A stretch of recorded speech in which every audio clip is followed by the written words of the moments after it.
Hey friends, in this video we're going to be talking about the Leica TL2, Leica's newest APS-C sensor-sized mirrorless camera. And in honor of Salamandrin, let's talk about cameras, yo. Let's put everything in a little bit of context, alright? Let's first talk about the Leica TL. Leica TL had 16 megapixels. It had a 3.7-inch touchscreen LCD. It could record video up to 1080p 30. It had ISO up to 12,500 native, contrast-based AF system, built-in Wi-Fi. It had an app for iOS and Android both, 32 gigs internal memory and SD card slot, and it had plenty of customization. But now the Leica TL2, which is presently available for pre-order, gets, the industry standard 24.3 megapixel sensor. It can shoot 4K 30 and 1080p 60. It can shoot 20 FPS and has an ISO native up to 50,000. It still has that 3.7-inch touchscreen LCD. It has electronic shutter up to 1/40,000th of a second. It has integrated Wi-Fi, a USB-C port. It has better, like 8 times better touch controls. It still has that really intuitive menu. And it retains that 32 gigs of internal memory, but its SD card slot gets upgraded to UHS 2. So in terms of, strictly, Leica versus Leica here, the TL2 is a fantastic upgrade over the original TL. So the TL2 is coming in at $2,000 body only. The TL now is at $1,500 body only. I still believe that the TL2 retains that contrast detect autofocus system, so it's not going to be really quick, but you are going to be able to adapt your Leica M and Leica R series lenses, I believe. With its mount type, you also get access to the full frame. It's kind of like the precursor to Leica's SL. So those smaller lenses and the bigger lenses for the full frame, they're all in the same series. I don't know if you can mount the full frame lenses to the mirrorless, to the APS-C body, but they're all mirrorless, and so that's kind of what's pulling all those together. But just Leica for Leica, this is a huge increase over the previous model. So you're getting 8 more megapixels, you're getting 15 more frames a second, you're getting, what is that, like quadruple the native ISO. You're probably not going to want to use ISO 50,000, but you probably didn't want to use ISO 12,500 previously, so you're getting quadruple the ISO performance. I think there's going to be a lot of things that are really great about this camera. However, it being a Leica, it's overpriced. $2,000 for that.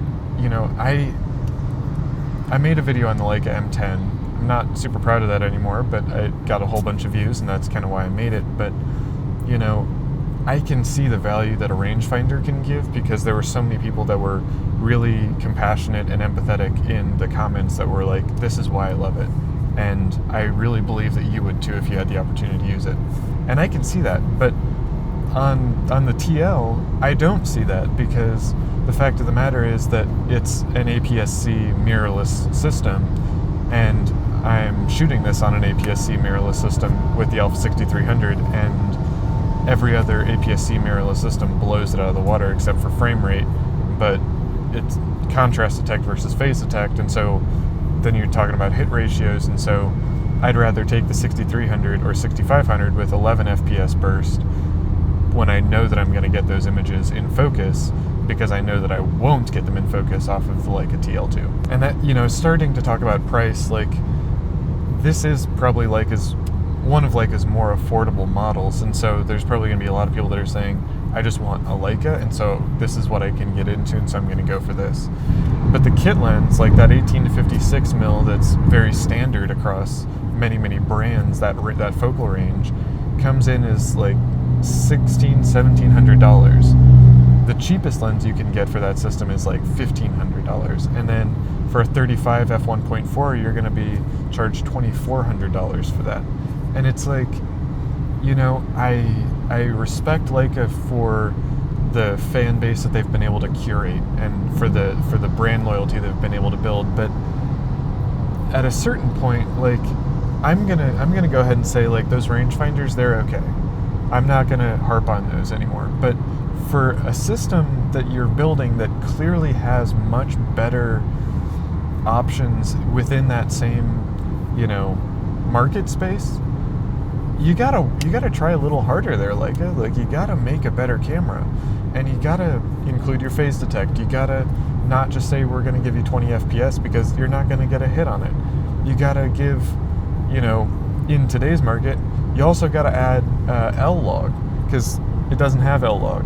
You gotta give us what kind of color space that 4K has, because is it 420? Is it 422? Is it 8-bit? Is it 10-bit? And it's probably 8-bit 420, right? And, there's going to be a lot of people that are going to say, oh, I just trust Leica colors. But there's going to be a lot of people like me. I've never had the opportunity to shoot on a Leica. I don't know what Leica colors look like. You know some old video blogs where they're shot on a Leica SL on L-log don't give me a good approximation of what, Leica color just looks like out of the camera. So I don't think this is a very good... I think this was a very, underwhelming release from Leica. I think the TL2 is not going to be worth too much time and energy and effort. And I think that there's going to be a lot of people that get really excited about it because it's a Leica, and then are disappointed because its ergonomics are poor. Okay, just quite simply, in terms of the dials, you can't just click one and have it adjust one. You have to click 2 for it to adjust 1. So if you want to adjust 4, you actually have to click 5. And that's an ergonomics thing that isn't necessary, because the detents are really good. Like, those dials aren't going to slip, and so that's an ergonomics thing that's a really, really poor implementation of controlling the camera. Additionally, like, the actual form factor, while it's a lot easier to hold, while a lot of edges have been chamfered and so forth, rounded over, like, it's still tiny. You're going to want 2 hands to use this camera, which is going to make actually navigating through those touch menus that are really good a big difficulty, because you're going to have to set the camera down or hold it in a way that you can't actually shoot with it comfortably in order to maneuver through the menus. And some of the customizable buttons don't give you as many options to customize to as would be useful. Like, you have to go into a menu for ISO, as opposed to being able to, set one of the 2 or 3 custom buttons to be able to actually manipulate that.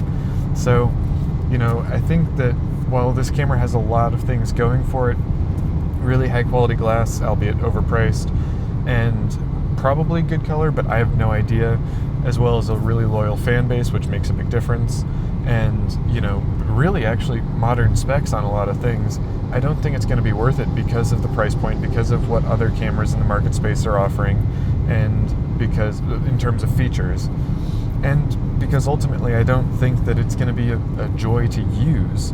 You're going to have to spend another $500 on an EVF to be able to get a better experience, one more like you'd expect out of a Leica, and it's going to be difficult to hold, and the ergonomics are poor. So, I'd love to hear what you have to think about it in the comments section below, and smash that like button, subscribe, ring the notification bell if you haven't yet. So thank you very much for your time and for your attention. Check out the Amazon affiliate links in the description if you'd like to see what gear I use. Those will give me a few pennies on the dollar if you get anything through those. So also check out the Etsy store, where I have all the LUT packs for how I grade all of my videos using those LUTs. So yeah, thank you very much for your time and for your attention, and I'm looking forward to seeing you in the next one.